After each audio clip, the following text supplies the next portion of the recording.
I am very excited to introduce you to one of very few female magicians in the entire world, international award-winning corporate magician, mentalist, and motivational speaker, Debbie Leifer. Debbie began performing magic professionally when she was 10 years old. After earning her Master of Science degree, Debbie began traveling across the country and around the world, entertaining at conferences, trade shows, banquets, theme parks, theaters, and on 12 international cruises. At elementary school, she inspires students with her colorful science show, a magic show that encourages a love of books and reading, and a new math show, which I want to see. Debbie's magic has dazzled President George H.W. Bush, Jane Fonda, Magic Johnson, Ambassador Andrew Young, and Muhammad Ali. She has entertained at events starring Ray Charles, Tina Turner, Mariah Carey, Gladys Knight, and Earth, Wind, and Fire. Since the age of 15, Debbie has been teaching magic classes and private lessons, including running her own summer magic camps, teaching interactive workshops through a 4-month Houdini museum exhibit, and teaching magic for 8 years at Emory University. Her peers in the International Brotherhood of Magicians and the Society of American Magicians, Atlanta clubs, have voted Debbie Magician of the Year, Best Lecturer of the Year, the first ever Excellence in Professional Development Award, and the President's Award. Debbie has entertained at such diverse venues as the United Nations, the Carter Presidential Center, the Georgia Governor's Mansion, 2 Super Bowls, the 1996 Summer Olympics, New York City's longest running off-Broadway magic show, the legendary Copacabana nightclub, the Holiday Magic Festival in Hong Kong, and the grand opening of the first dinner theater in Japan. Hi, everyone. Thank you all for attending. I am so excited to be here, and I hope you are as well. What we're going to do is combine 2 different styles that you heard that I'm specializing at. One is teaching you some magic, so I hope you're excited about that, and the other is part performance. So in the tradition of Martin Gardner, and his magic and mentalism books that often combine his own very clever ideas with magic that other people had created. Today, I'm going to do the same thing, and we're going to celebrate Martin Gardner by teaching you some easy to learn and easy to perform magic. We're going to start out with a card trick. So I brought with me 5 cards. Now, I'm going to perform the trick for you, and if you hopefully enjoy it, I think you'll really be thrilled about learning how to actually perform this trick. So for the moment, the identities of the cards are not really that important. It's just the idea that, as you can see, all 5 cards are completely different. I even have a joker in there. So we have red and black, number cards and court cards, and indeed the joker. Here's what I'm going to do. I'll show you that I have 1, 2, 3, 4, 5 cards. What I'm going to do is tear the cards in half. The way I will do that, to be precise, is I'm going to fold the cards. I'll fold them back and forth just to create that exact spot to tear them. And now what I'm going to do is tear them in half. Hi, my friend is here to help. What's your name? Rodi. Roni. Is it Roni? Am I saying it right? It's Rodi, R-O-D-I, like it rhymes with Jody. Rodi. Am I saying Yes. it correctly now? You are. Where are you visiting us from? Philadelphia. I love Philly. Great. Awesome. So, Rodi, since you were coming on, I hope you saw that I just tore the cards in half. I did. Good. Mhm. Beautiful. So, Rodi, you're going to help us with this experiment. You're going to have the most fun job of all. Let me tell you why. The reason I say it's fun is because we want you to interrupt me multiple times as we do this experiment. Let me explain what we're about to do. As you saw, I tore the cards in half. We're going to consider each, I'll put these down for a moment. We're going to consider all the halves actual cards right now, because I'll tell you something really cool about playing cards. As I'm sure you all know, and you can see, when you have playing cards, even when you tear them in half, you still have the full identity there. So you have the identity on each half, so we'll consider each of the halves actual cards. So again, Rodi, I have the 2 different halves right here. Rodi, for you to identify them, I'm going to turn this half around so you can see that we'll call these the backs and these the faces. So Rodi, we're going to do a little process right now. In a moment, I'll explain what I mean by interrupting me. Just tell me for the moment which half you will choose for us to start with, the backs or the faces. How about the backs? The backs, okay. So with your permission, I'll put the faces down for just a moment. What we're going to do, Rhodey, is I am going to ask you to help us answer a question. And the question is, will 2 cards match? That's the question we'll answer. Will 2 cards match? The reason I say that is with your help, we're going to randomize these cards by mixing them up a lot. You will be in complete control. I would do nothing but hear your directions and follow them. When this ends, if we're lucky, 1, perhaps 2 cards will actually match. And that's why we're spelling that phrase. So, Rhodey, here's how I'll ask you to interrupt me. We're going to start out by spelling those words. So we'll begin with your choice of showing the cards that you chose, this pile. I'm going to start spelling the word will. In will, 2 cards match. So right now we're spelling will. I'm going to start by taking 1 card from the top, placing it on the bottom for each letter of the word will. At some point, Rhodey, I want you to please interrupt me and ask me to switch by just saying, you just say the word switch. Just say the single word switch. At that moment, I will put these down. I will pick up the face-up cards to continue the spelling of that word. I hope that makes sense. Let's try it out. So we're going to spell the word will. You say switch at any point while I'm spelling will. Okay. W-I-L. Switch. Very good. So I'll put that down there so you can all continue to see it. And now I'll take the last one from the face-up pile, L. And you can all see that that is where we ended up. So with your asking us to switch, I will take the top 2 cards that you stopped me at, Rhodey, and I'm going to place them over here as a pair. We're going to do it one more time. We're spelling will 2 cards match. Now we'll spell 2. So would you like us to start with the face up or the face down? Face down. Face down again. Okay. Rhodey, I was going to just spell the word 2, T-W-O. So get ready. You're going to interrupt me in the middle of this word. T. Switch. Yay. W. O. And now I will take the top 2 cards that we landed at. And my friends, I will also place those in that little stand. Rhodey, we're going to spell cards. Would you like to start with face up or backs? Backs again, I guess. Oh, good. Okay, let's do that. We're going to spell cards. And again, you'll interrupt me in the middle. So we have C, A, R, D. Switch. S. And as you all know, we'll take the top 2 cards from those 2 piles. We'll place them over here as a pair. We have one more to spell. Would you like to spell match with the face up or the face down? How about face up this time? Face up. Very good. I like it. So we'll spell match. M. Oh, you know what, Rory? Let's make it fun. Interrupt me a few times throughout this one for match, okay? M. Switch. Oh my gosh. I'm not sure if I just put that back. Excuse me. I'm going to try this again. I might have messed this up, guys. I'm so sorry because I stopped to say that. M. I think you told me to switch right there. A. T. Switch. C. H. And we'll take, sorry, I will take these 2 pairs, place them right there. That is because I messed myself up by asking you to do something extra. And then the pair that's left over, we have the pair that was left over by all of your switching and our spelling. So we have the 5 pairs here. We're going to take a look to see if any 2 cards match. So we have the 6 of clubs, and you did a beautiful job, Rhodey, because you matched it with the 6 of clubs. Over here, we have the Joker, and look at that. It matched. Oh, wow. Wow, the Joker. I said it would be amazing if 1 or 2 match. I don't know if the others will, but let's take a look. We have the Queen of Diamonds, and look at what you managed to do with your switching. The Queen of Diamonds, and the final 2, we have the 2 of Spades, and of course, the 2 of Spades, which it goes without saying that the last one has to match, which is the 8 of Hearts, and of course, oh, wow. the 8 of Hearts. Thank you so much. You are terrific. Thank you so much, Rhodey, for helping us out. I hope you all enjoyed that, and hopefully that means that you'd like to learn how to do that. So before I teach you how to do any magic, I'm just going to give this disclaimer that I'm sure you all know. Magicians take an oath to not reveal their secrets.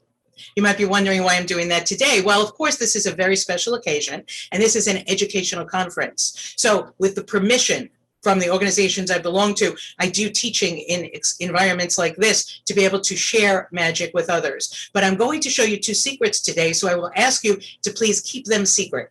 What magicians do is we rehearse our tricks a lot, we practice. So if you enjoy 1 or 2 of the tricks I will teach you, please take that advice and practice them a lot, rehearse them on your own so that you get very good at them. So you're not only fooling people with your magic, but you will, of course, not reveal the secret in the way that you handle the cards or the next thing that we'll do. And then likewise, of course, please don't ever tell anyone your secret. So with that said, what we'll do is we will learn how to do the trick right now. So for this teaching portion, I have 5 more cards here. And again, at the beginning, the identity isn't important. It's just to see that we have 5 completely different cards. So I'm going to tell you the secret of this experiment right now. You already know it. That's the secret. You actually already know it. And here's why. Believe it or not, my friends, in the process of performing the trick, you actually just learned the secret. So what I'm going to do now is do it once again, very quickly, not with the audience interaction, just so you can remember the steps and the spelling. And then what we'll do is we will see, I'll talk about some fine points that I can add to it as I go along. So here's the first 5 point. You will start with 5 cards. I, of course, started with 5 cards already from a deck of cards. If you enjoy getting people involved, if you're doing it, let's say, at a party, I encourage you to make it your own. And the first thing you might do is take a full deck of cards, allow an audience member or multiple people to tell you what cards to choose so that you're using cards that they chose. The second step is you can allow them to mix up the cards. It's there in any order you want. That's also something that will help give it a feel of fooling people more. Once you have the 5 cards there, you'll put them all in the same direction, either face up or face down. And then, as you know, what we did is I folded them in half. Why are you folding them in half? Well, first of all, it makes them easier to tear. Second of all, it gives it sort of a finite crease that will allow you to tear a very straight line so that you'll be able to be sure that there won't be any definitive crevices in the cards that will tip off whether or not the pairs match. Okay, now the second thing is that when you separate these out, what you want to do is spelling. You want to make sure you have single cards, because once you've torn them, as you might imagine, they kind of get stuck to each other sometimes. So as you're spelling, you want to make sure you're pulling a single card off. I'll remind you again, as you spell each word, you're taking them from the top to the bottom. One of the most important things I'll remind you of is, as we just did the trick with Rhodey, what I did is I turned one of the cards. I was holding them face up before. I turned one of the piles face down. When you're performing the trick, that's what you want to do. Of course, this is a little bit odd. I'm holding them up to the camera in this environment. You'll probably be performing it on a table. They'll be on the table the whole time. What you will do is you will either turn that pile over so it is face down, so you have one face up, one face down. Or it will be at your discretion. If you'd like to make it more mysterious, you can turn both face down so they have no idea what the identities are. In that case, if you turn them both in the same direction, what you want to do is reverse the order of the cards by counting 1, 2, 3, 4, 5 for your audience so that you have reversed the order. I hope that makes sense. So you're either turning over one side so they're up and down, or you are keeping them all face down and you are reversing the order, again, with the excuse of counting. Okay, so what we're going to do right now is I am going to place the cards on my table to make sure they're all in the same exact order to make sure the trick works. And now we're not going to perform it. We're just going to talk it through a little bit. I again said that you will spell the words, will 2 cards match? You don't have to do that exact phrase. I happen to enjoy that phrase because it, I hope, gives a surprise ending that more than 2 cards match. But I'm sure you figured out already, the secret is in the math, of course. Bring it back to Martin Gardner. So I know a lot of you love recreational math, and that's one of the reasons I'm showing you this. The point being, the words are what make the trick happen. The math is what makes it work. Therefore, will 2 cards match? 4, 3, 5, 5. So you can change the phrase. For instance, if I was doing this for children, I might use something like have fun doing magic. Have fun doing magic. 4, 3, 5, 5. Or of course, change it to anything relevant to you or the occasion you're performing at. So we're not going to go through the whole routine, but I think you get those fine points. The last thing I'll say is that not only can you change the phrase you're spelling, but you don't have to use playing cards. We're using them today because I promised you a card trick. But what you might want to do is, if you don't have a deck of cards or it seems more appropriate for the occasion, what you might do is you can do anything from 5 different business cards, tear them in half, match them up.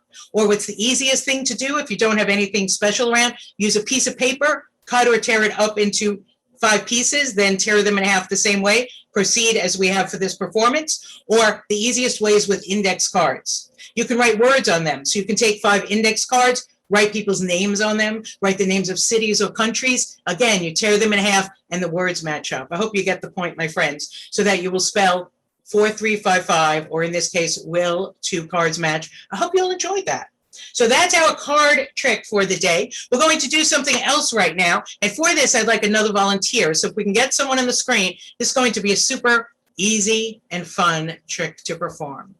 I brought with me an envelope. And I have something very special inside we're going to use. And the person who just came on the screen, at least I don't see their picture. It just seems to be a still shot on there, if we can possibly see them. Or at least if my friend who just joined us, if we can hear them. Can we hear the person that? Yes. Hi. You go. Hi. Hi. Hi. Hi. What's your name? James. James. Cool. Where are you? Cyberspace. Okay. So let's go. Okay. This will be interesting. All right. Is it James? Is that right? Yes. Okay. James, in this envelope, this is perfect. I brought with me 3 different colored pieces of paper. So we have pink, we have yellow, and we have blue. Now, most people know that people have visceral responses to color. It might be that someone's favorite color is, let's say, blue, which is a very popular color. It might be that yellow people feel is very calming, or it might be that the pink that is so vibrant might be something that someone is attracted to. James, what I want you to do is take a look at the 3 colors. We're calling this pink, yellow, and blue. Please just say one of those 3 colors. Yellow. Yellow. Very good choice. You picked yellow. Remember that color, everyone, yellow. What we're going to do is take out the envelope that I left sitting here the entire time and show you that I knew that James would pick yellow because I wrote the prediction on the back. You will choose yellow. And thank you so much, James, for helping us out. So that's our trick. I hope you like to learn the secret. This is the fastest trick I know how to teach, and I hope you'll have fun with it. So here's what you're going to do. Just like I talked about, the playing cards can be cards or paper or index cards. This is also very versatile. I happen to be doing this today with just 3 colorful pieces of paper. You can do it with virtually anything. In this particular case, with the way I will teach it, it's important to have something flat that will fit in an envelope. But of course, you can adjust it a little bit, have larger items inside, let's say a gift bag. So in this particular case, the way I am teaching it, we need 3 items. They all have to be completely different. And in this case, you can see they're all identical in size and in nature, but the colors are what differentiate each one. So again, we have blue, yellow, and pink. Now, I will remind you that the trick began with the 3 pieces of paper inside the envelope. That's what you'll do. You'll take an envelope or something similar to that, place them inside, and you start your presentation by pulling them out. You will display the 3 items, explaining whatever the differentiating factor is, again, in this case, the color. Now, we had James pick yellow. So I'll remind you again, I simply picked up the envelope, turned it over, and showed that on the back, we have the prediction, you chose yellow. And that's the secret, my friends. Oh, wait, you're wondering what happens if you picked another color. Okay, I get the point. It can't always be yellow because, of course, I did not prearrange any helpers. So you might be asking, what would happen if let's say, blue was chosen? Well, if blue was chosen, I would have a different ending. My friends, I would not touch the envelope at all. Let's say the answer had been blue was the color chosen. If blue was chosen, the envelope would stay on the table throughout this trick and beyond. I would then, after blue is chosen, I would pick up the pink, I would show it on both sides casually without saying a word, drop it down on the table. Then I would take the yellow, casually show it on both sides, drop it on the table until I got to the moment where I would then turn around the blue, and if someone had chosen blue, I would turn it around and show. It says, you will choose blue. That is the secret, and that would be the prediction if it is blue. And again, my friends, it's very important that before you show you will choose blue on the back of that card, that of course it's very crucial that you do what I did, showing both sides of both of the other colors before you show this, or of course they'll assume there's something on the back of each one.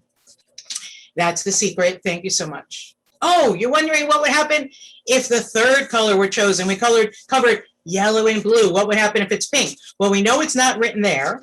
We know it's not written on the back or the front of the envelope. What would happen? We'll go back to the moment where the choice was made. I asked for a choice to be made if, let's say, the answer is pink.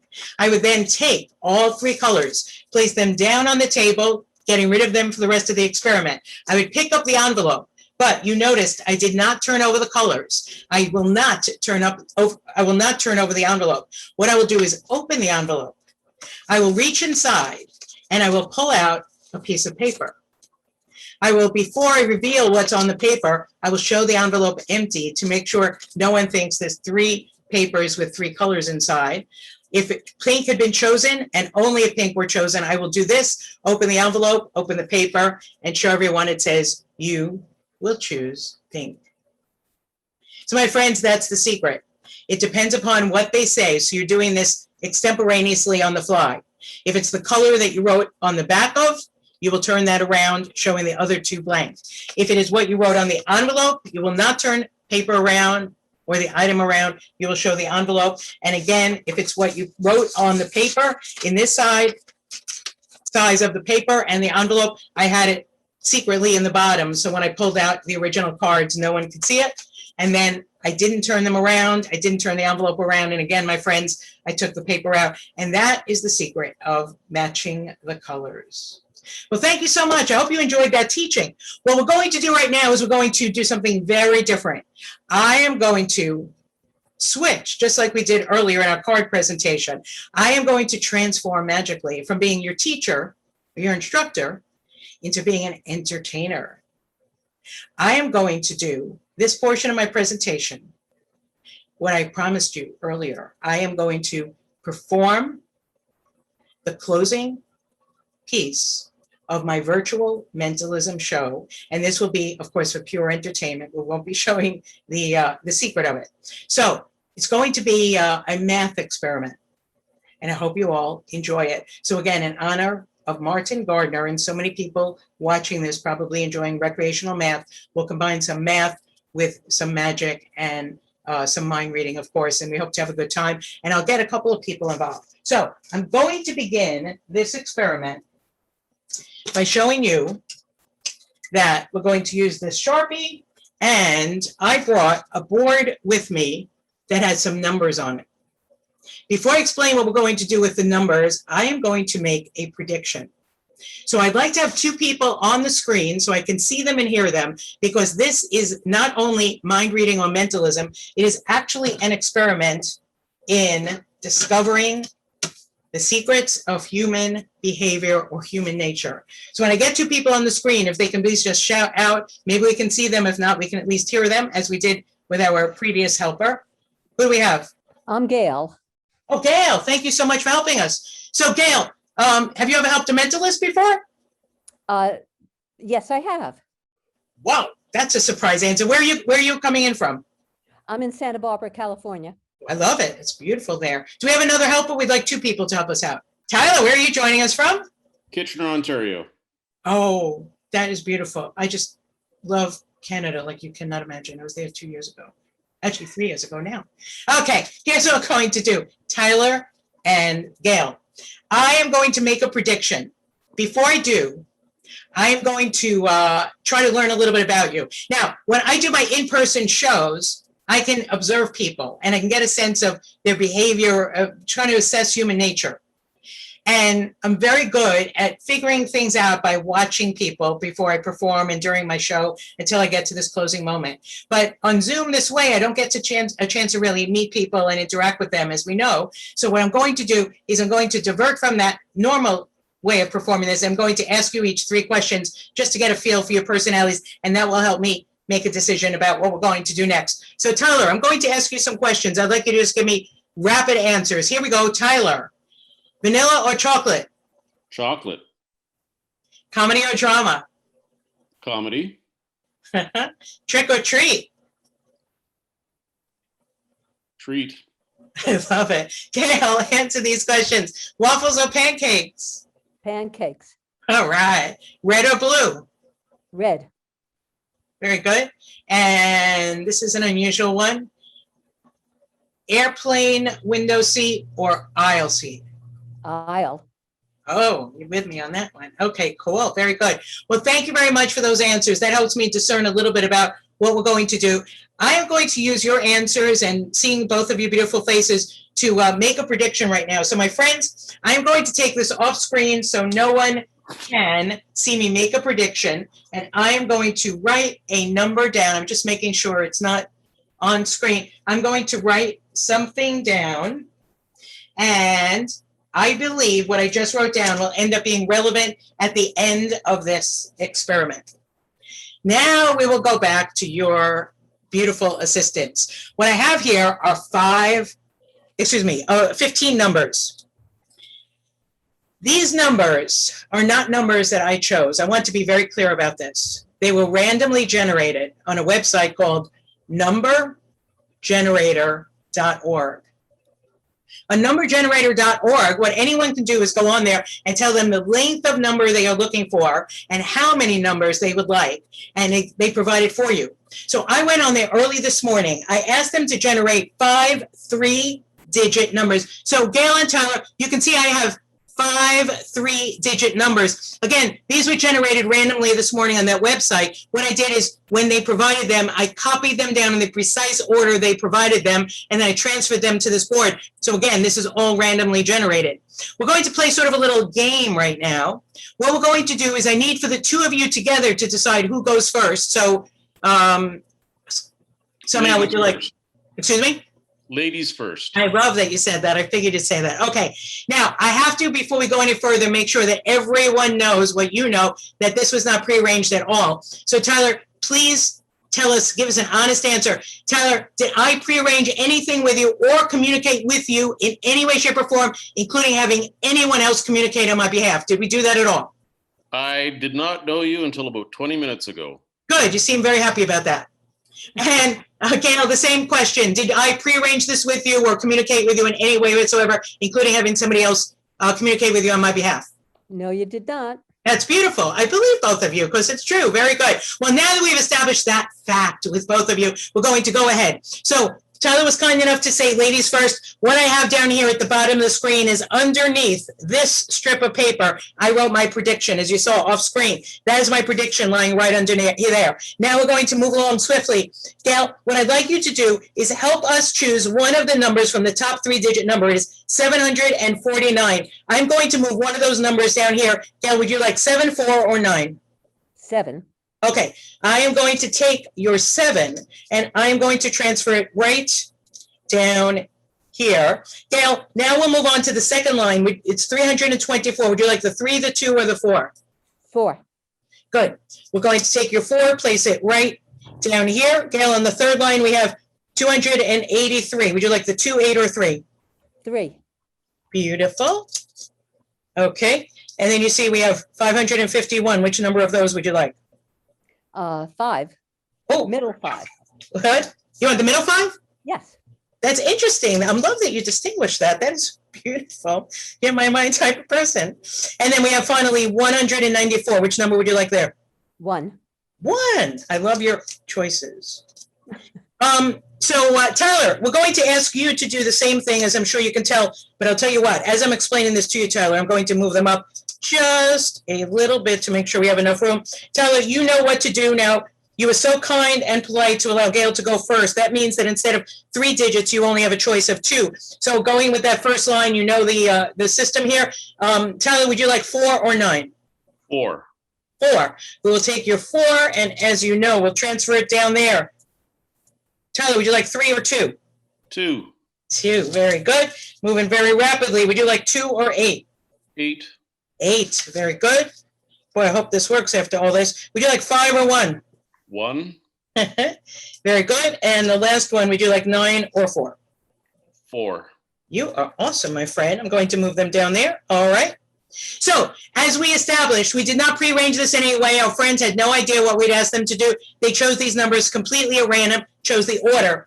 What they did is they created 2 5-digit numbers, 2 5-digit numbers. And you'll notice these numbers lay dormant here. However, I'm going to do something very unique. You could notice that in essence, with our friends helping us out, our new friends on screen, that we could stop right here and move to the next section of this experiment.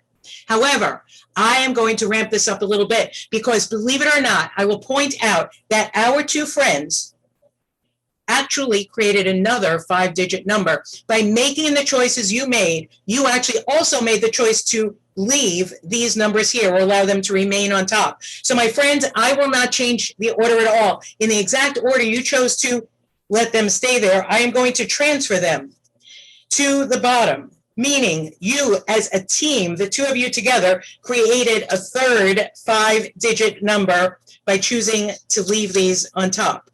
So now, everyone, you will see that we have 3 5-digit numbers. I'm going to thank you both, my friends, for helping us out. I'm going to let you go back and relax without worrying about being on screen. We're almost at the conclusion. What we're going to do is I am going to add them up. Now, I know we have a lot of mathematicians in the audience, so don't make fun of me. I'm pretty old school. So I'm going to add them up in front of you as quickly as I can. We have...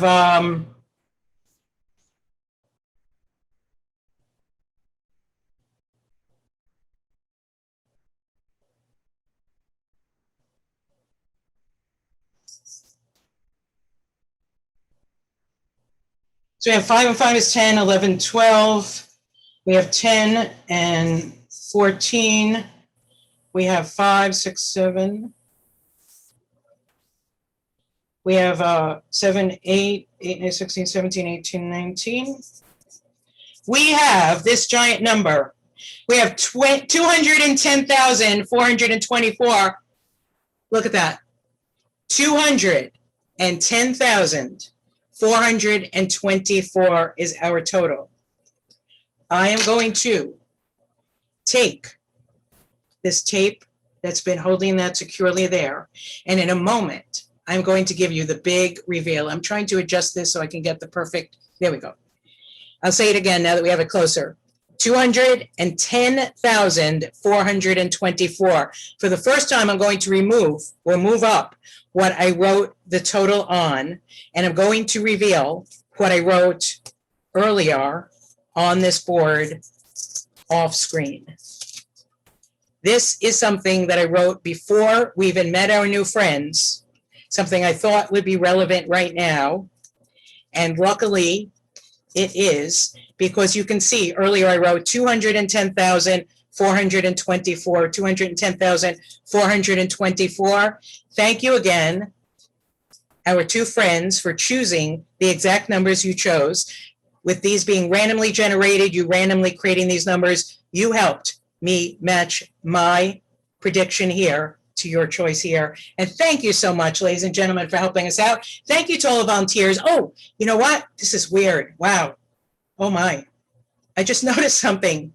We matched perfectly. We got this 100% correctly, 210,424. But I just noticed something. The sum total of all of your random choices, if I add 2 lines here, you will see that it isn't only a number, it represents something else, which is the date, 4/04, which represents the 4th month, April. 24, today is April 24th, 2021,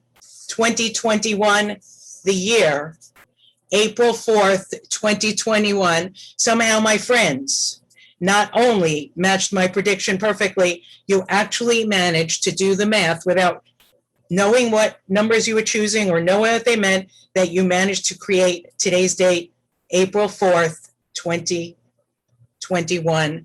I would like to close by thanking all of you, every single one of you, for joining me here today. I'd like to especially thank our host. I'd like to thank all the people who participated.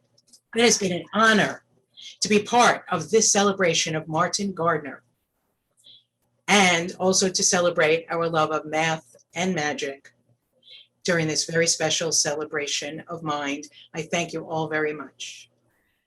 Thank you very much, Debbie. That was great. So our first question is from someone you know, Rhody. You don't know her well, but you've met her twice.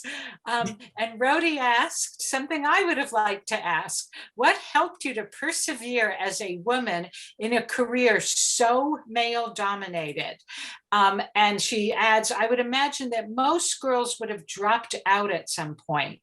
Rhody, thank you so much for that question. That's such a beautiful question, and I could answer that question forever, so I'll try to make it succinct, of course, and net it out. Rhody, as you would imagine, it is very challenging. You heard in my introduction, I began performing magic professionally when I was 10 years old. I actually started as a hobby when I was 8 years old. I fell in love with magic. Nobody asked this question yet, but there was no particular influence. I didn't have any family members as magicians. I just fell in love with magic at the age of 8. I started going to the library. I was a voracious reader, so I'd go to the library, take out magic books. My mother used to buy me magic sets, the small plastic magic tricks. By the time I was 10 years old, we went to what we call a professional magic shop, actual magic shop in New York City that, believe it or not, at one time was owned by Harry Houdini. How exciting is that? So I bought my first set of magic tricks, and then later that same year, I was actually performing professionally at children's birthday parties. By the time I was 14, I was performing at corporate events. So go back specifically to your question. I was in New York City at the time. I know my Southern accent fooled you. And so, believe it or not, at that time, I was actually the only female magician of notoriety in all of New York City at that time. I know that sounds amazing, but whereas most people would imagine that I felt excluded, I actually enjoyed the opposite. It was at a time that I became friends with those magicians. I joined a teenage magic club that went back to, it started about 50 years earlier. It was a very famous magic club that had many, many famous magicians as members. So I was greeted by the guys, and they enjoyed having a girl around. So I actually grew up in magic, having the opposite experience. And to finish up my answer for now, Rhody, because I grew up in the New York magic scene, where actually right now today, a lot of the most famous magicians in the world, names that you would all know, household names in magic, were some of my friends in magic at that time. I was always greeted with open arms. I have best friends to this day that are actually the people that I knew when I was 12 and 14 years old. And so I have always had this love of magic and love of magicians, so I've never had a problem. And I went on to do many, many things that I was the first female magician to do. For instance, a magic store in New York City, not the one I just mentioned, but what is today the most famous magic store in the world. I was the first ever female demonstrator and salesperson in that store after they already were in business for 50 years. I was the first female magician. I became the first female president of that teenage club I just talked about. And the magic club in Atlanta that I'm very involved in and actually serve as a board member, I was a 2-year president of our club as the first female president. And again, as you heard in my intro, 100 guys voted me Magician of the Year. So you can tell that I've had the opposite experience of what many people would fear. So thank you so much for that question. The next question is, how often does math factor into card tricks? Oh, well, that's an interesting question. I've never had that before. I would say quite often. If I think really quickly through my favorite card tricks, a few of them involve spelling and other situations. But I would say for the most part, the card tricks that I am drawn to, many, many, many of them involve math in some way. There's either counting or something about the number of cards in a pile, or actually my favorite trick in the world that I do on the cruise ships actually involves a very different thing than we did today. That involves in the end of the trick, it has to do with decisions that were made by audience members and numbers of cards. So I would say in my world, every card trick I do in some way involves math. This is from Indra, and she says, I'm really interested in psychology and was wondering if as a magician, you study more psychology or mathematics to prepare for your performances. Wow. Oh my gosh, these are brilliant questions. I love that. Also, again, I'll say I love the question. In my case, I would say it's more so psychology. Obviously, as we talked already, the math fits into it. But I would say in my situation, the math only fits into it with, again, especially the card tricks. And because I do specialize these days in mentalism, some of those experiments. And by the way, I didn't get to say it earlier, but all of my mentalism, I always call experiments because you never know if mentalism will work perfectly. It's taking a chance on reading people. So the second half of that question is about whether it's math or psychology. I would say some of my mind reading or mentalism involves math. And again, as we discussed, the card tricks. But in my world, it's mostly psychology. My minor in my undergraduate degree was in psychology. And I would say that through these years, I've become a student of human nature because I performed across the country and around the world. I've had an opportunity to meet people in all sorts of places, in all walks of life. As you know, I'm sure you're world travelers and many of you are joining us globally. You know that it's quite a challenge to travel internationally and be in places where you don't necessarily speak the language. So it's learning to speak to people and communicate with them, buy things, order in restaurants, achieve what you want with non-verbal communication. So I would say that as a magician, as a mentalist, and as a world traveler, I have learned to use what we did during this this final presentation with the numbers and the date. I use my belief in my understanding of human behavior and human psychology to hone in on people and imagine that based on what they're doing or saying, I can come up with the right solution to my mentalism experiment. Indra has a follow-up question. She wants to know what the actual definition of mentalism is. Okay, that's a good question. To give you also sort of the short version of it is that mentalism, and it's synonymous with mind reading. They both sort of mean the same thing. I guess mentalism probably is the industry term for it. So let's go back to calling it mind reading for a moment. Is one would say probably considered a branch of magic, but it's a very different style. So for instance, today, one of the tricks I taught you was mentalism or mind reading, the color trick. As you know, in essence, I was telling you a prediction was made of the color that would be chosen, and then it was a correct prediction. I hope you all fooled by it when the first color was chosen, which happened to have been yellow. And then, of course, when I explained the secret, you saw that it's not as much fun once you know the secrets of magic. But the point was that was actually a mentalism experiment, whereas the card trick we did first with the tearing in half, that was, of course, was a magic trick. So I would say the short definition of mentalism is that when it involves the mind, when it's more of a cerebral type of experience, and most definitely, if you're trying to read someone, get a feeling for them, and making either a prediction or trying to get something to match. And in my particular, right now I'm performing only virtually, I have a very successful virtual mentalism show. And in that particular show, I'm doing a lot of things where the audience members are reading my mind. So in essence, I'm teaching them instantly how to do the mind reading, and they are successfully reading my mind and matching things that I thought of. So all of those things enter into, in essence, mentalism or mind reading. It's also considered maybe an older phrase for it is ESP, extra sensory perception. They're all synonymous, ESP, mentalism, and mind reading. We have a really brief question. Have you totally shifted to virtual shows during the past year? I have personally been self-quarantined.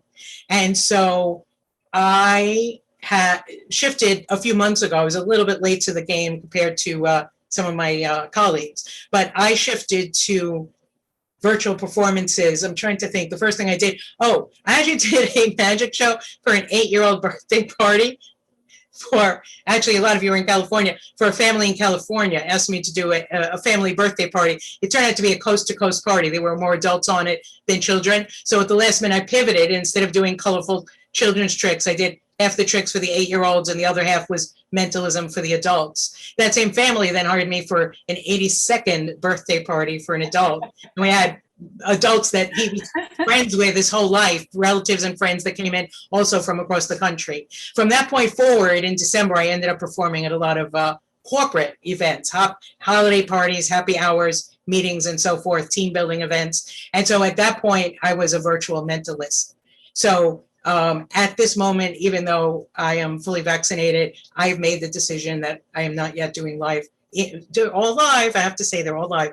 I am not doing in-person shows for the foreseeable future. Well, speaking of children, we have a question from the child who came up to be a volunteer, James, and he asked where you would recommend purchasing a magic kit for people who don't live in New York. Or if you could recommend a particular magic kit for a beginner. So James, here's my answer. Instead of talking about particular names of magic tricks or names of magic kits, I'll tell you what we can do. If you or your family members would like to email me. You have my name there on the screen, and I'm sure from the advertising of this, it's my name at gmail.com. If you email me at debbieleifer@gmail.com, remind me of your question, James, through email. I will send you some links to some online magic stores, and I'll also make some recommendation about magic kits or magic sets that you can buy in stores in your own neighborhood. I've got a question. How many other female magicians do you know? I don't know the exact answer, but I'll give you the answer a different way, especially for all the people who love math here. So a few years ago, the Society of American Magicians apparently did a survey. And what they came up with, and apparently it's still a current number, and this is approximate, is that approximately 3% of all magicians in the world are female. 3% of all magicians in the world are female. But I want to be very precise. That doesn't mean performing magicians. That means people who are involved in magic. So it can be a hobbyist, somebody who performs part-time for fun, somebody who's a full-time professional entertainer like myself, mentalists, magicians. So in all of magic, only 3% are female. So that's apparently the answer that involves some statistics. But I will pivot a little bit and give you a different answer. I go to a tremendous amount of magic conventions and conferences. My whole career, I've spent learning the best from the best. So what I do is, in a year we can travel more often than this year, is I go to places like Las Vegas, New York, all around the country, wherever these conferences are. And I'm literally taking classes from some of the creators of the newest and best magic and mentalism in the world. Now, this particular year, a lot of those conferences have also pivoted to being online. So even last year and this year, I've attended a few magic conferences to learn. The reason I brought up the conferences is that when I go to the in-person conferences, I see so many more female magicians than I used to. And what I find particularly interesting is that I find there are many more younger female magicians, females who are starting out as either children or teenagers. And some of the most successful female magicians today, I met when they were teenagers or in college, and now they have very thriving careers. So that is my answer, is that we still have very, very few female magicians. And that's why I'm introduced the way I am, one of the few in the world, and that statistic still holds true. But I would say it's very interesting to find that as time goes by in my career, I seem to be the only one when I was young. And then in the past, let's say 2 or 3 decades, it seems that many, many more girls and, of course, women are interested in magic. And that's also, by the way, my friends, why we taught the magic today, because this is considered an educational conference. I first was going to only perform, and then I made the decision to teach, as well as doing that one mentalism experiment. And so the point is, I shared that with you because I hope that some of you will have some fun with the card trick or the color trick, where you will go out and maybe perform for your friends and family at parties or get-togethers and experiment with the joy of bringing a sense of wonder to your friends and family and colleagues. Well, thank you again. Thank you to everybody for coming. Thank you, Skana. Thank you, everybody. Bye-bye.